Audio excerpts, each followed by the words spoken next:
I'm going to be using two analyses for this discussion. The first one is the analysis of one of Africa's greatest leaders who was advertised on the flyer, Edward Wilmot Blyden.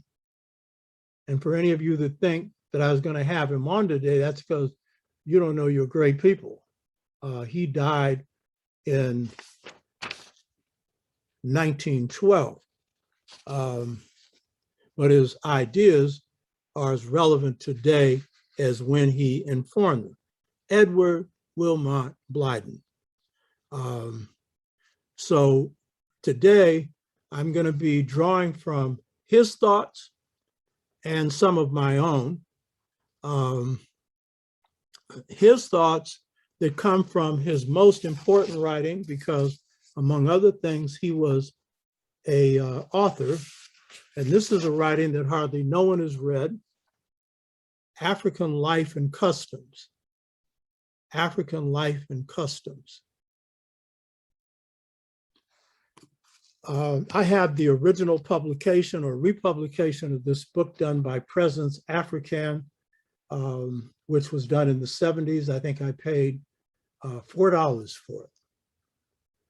And then this book you see here is a book that has been printed, recently published by Black Classics Press, which is an outstanding publishing arm that operates in Baltimore, Maryland. So we're going to look at his important work, Africa Life and Customs, that very few people have read. If anyone who does the chat here has read it, note it, because it would surprise me if you have. And then I'll also be looking at or using some of my own analysis on what's wrong with the state system that Africa inherited at independence. Some of this has implications for what's wrong with what's going on in the governance system, economic and political, social, and other, in this country and in the world. Dr. Blyden died in 1912. And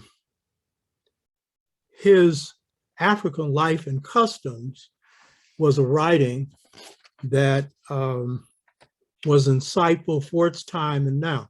Blyden was one of the few African intellectuals trained in Western thought who understood African systems, African traditional systems.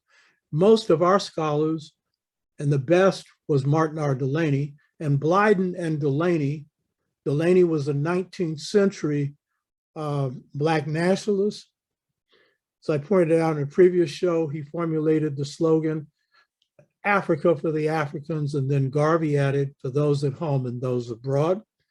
So he was a African nationalist leader. He actually went to West Africa and got promise that from the African chiefs that Africans here could have land in Africa, because he favored the idea of returning home.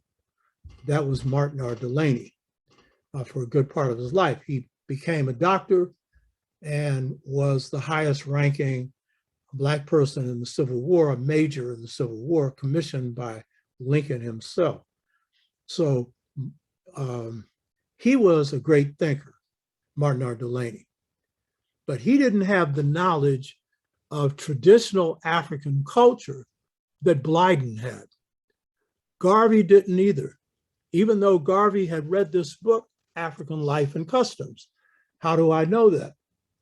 Because I read just about everything on Garvey. Garvey was my first master, and I read in one of Tony Hill's volumes on the Universal Negro Improvement Association that Dr. J referred to in the discussion before last. I was able to dig out of one of those volumes the fact that Garvey, in visiting and studying in the National Library of Britain in London, had actually checked out African life and customs. But there's little evidence that Garvey saw much value in it, because I think based on his own training coming under the European imperialist system, he really couldn't see that value, but he did at least read it. And I say that he probably didn't see its value based on a lot of things that Garvey had to say about Jamaican culture and African culture. He didn't draw too much from it, but he did draw from the example of an independent Africa, and he was an Ethiopianist. So Blyden's thoughts are being used here because he had a deeper acquaintance with African traditional life than any of the Western trained Africans who we call nationalists, and some of whom were not. Now, before getting into this discussion, I think you should realize something, that this show are like chapters in a book. And so you'll find that I'll take different themes and follow them sequentially and go into more depth. And that's because I'm born on August the 4th. I went through a series on astrology. Some of you watched it. Those that haven't should. And I'm born on August the 4th. That happens to be the same birthday as Louis Armstrong. I'm born on his birthday. Now, Barack Obama's born on my birthday. I ain't born on his, I'm older, you know? So Louis Armstrong had a saying about his music, and he is one of the greatest jazz innovators in the history of the music. If any one person could have innovated, it would have been him. No one person did, but he comes closest to it. And he described his playing as chapters in a book. And he said his playing always had a beginning, middle, and end. And that's why when you see what I do with this show, it's the same. It's like a chapter in a book. Now, each presentation I do has a beginning, middle, and end, but the themes that I'm presenting, they're connected. So there's a reason for dealing with Edward Wilmot Blyden now, because we have been dealing with the theme of Pan-Africanism, the idea of one Africa, which comes out of New African culture and out of African Caribbean culture, with the Africans from Trinidad playing the greatest role in constructing Pan-Africanism outside the United States in the Caribbean. And some of your greatest Pan-Africanist thinkers come from Trinidad, like C.L.R. James, like George Padmore, who we've covered in previous discussion, Kwame Ture, my friend, formerly Stokely Carmichael, and many others. And so this is a gift from the African who comes out of enslavement, during enslavement, who constructs the idea of one Africa. So my first show on this was on Ethiopianism, the mother of Pan-Africanism. I'm going to go back and put that as the title, but that's the first show. Go back and look at that, because you don't really understand these if you just get in the middle of something. It's like reading a book. You haven't read the introduction of the first chapter.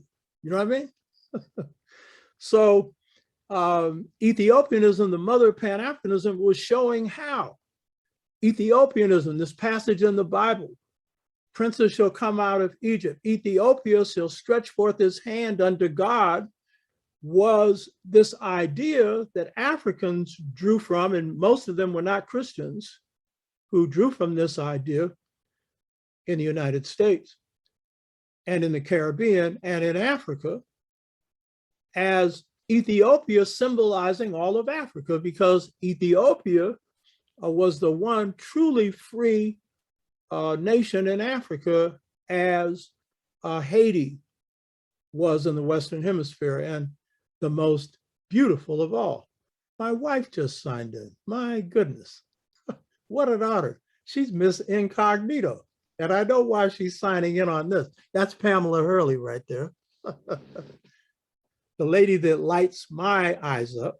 You know what I mean? So Ethiopianism was like the basis for Africans thinking of Africa as one.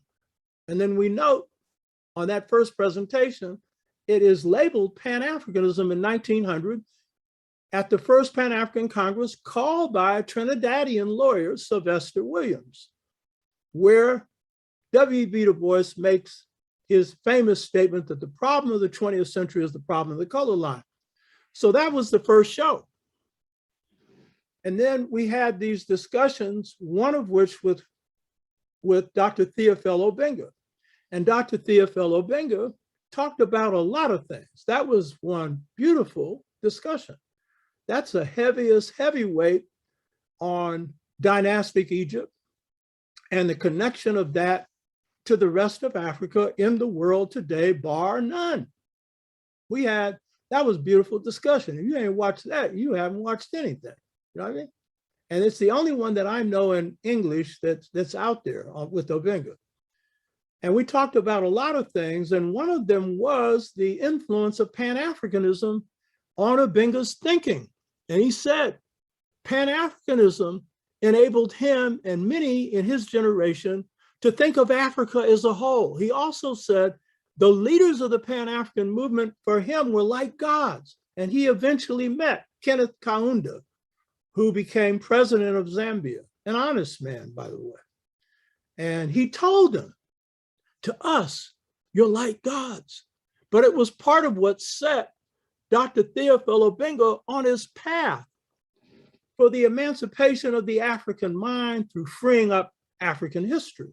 So this is a continuation of that discussion. And then we had two magnificent discussions with Dr. Leonard Jeffries. And some of you are real deep thinkers, and some of you really appreciated what went on in those discussions. One of the viewers said, these were jewels dropped.